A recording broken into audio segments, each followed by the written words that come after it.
사상 초유의 비선조직 국정농단 사태에 대하여 집권 여당인 새누리당이 드디어 입을 열었습니다. 그런데 그 내용이 가관입니다.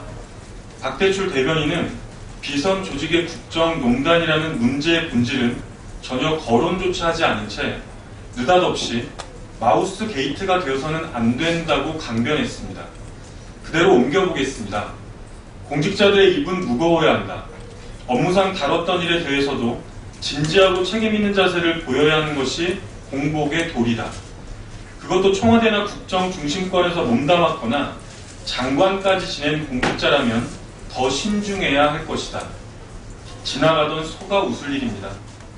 그래서 새누리당은 남북정상회담 회의록을 불법으로 무단 유출했던 것입니까?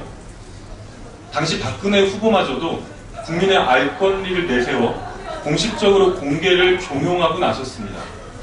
김무성 당시 총괄본부장은 파렴치한 범죄의 결과물을 공식 뉴스에서 울부짖으며 읊었고 결국 이후 남재준 국정원장은 회의록 전문을 기어이 공개했습니다. 새누리당, 집단적으로 단기 기억 상실증에라도 걸린 것입니까? 그 이후에도 단 한마디의 사과도 내놓지 않았습니다. 이것이 새누리당이 말하는 무거워야 하는 입입니까? 진지하고 책임있는 공복의 도리입니까? 비선조직의 국정농단이라는 참담한 사태에 직면하여 이마저도 당리당략적으로 정쟁으로만 인식하는 새누리당의 졸렬하고 파렴치한 행태를 강력히 규탄합니다.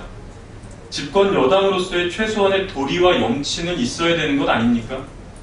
작금의 사태도 사태지만 이에 대한 청와대와 박근혜 대통령의 대처, 그리고 집권 여당인 새누리당의 처신과 작태가 오히려 더 우리 국민들을 분노하게 하고 있음을 똑바로 알아야 할 것입니다. 두 번째입니다. 비선조직의 국정농단 의혹을 밝힌 세계일보에 대해서 검찰이 압수수색을 단행할 것이라는 이야기가 나오고 있습니다.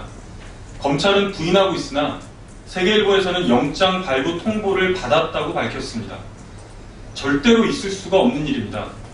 세계일보는 권력을 감시해야 할 언론의 의무에 충실했을 뿐입니다. 애시당초 세계일보에 대한 청와대의 고소 자체부터가 문제였습니다.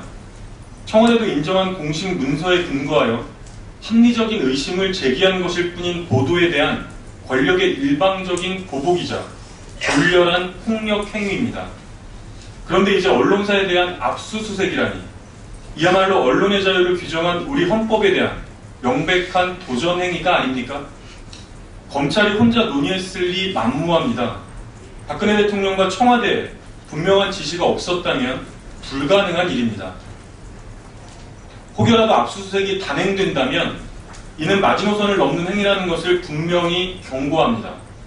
박근혜 정권 스스로 정권의 안위를 위해서 헌법마저 가볍게 능멸하는 위헌 집단임을 대내외에 선포하는 격이 될 것입니다. 무엇보다 근거 없는 일, 찌라시라고 주장했던 비선조직 국정농단 문서가 모두 사실임을 스스로 인정하는 행태가 될 것입니다. 청와대와 검찰은 세계일보 압수수색 시도를 즉각 중단해야 합니다. 이상입니다.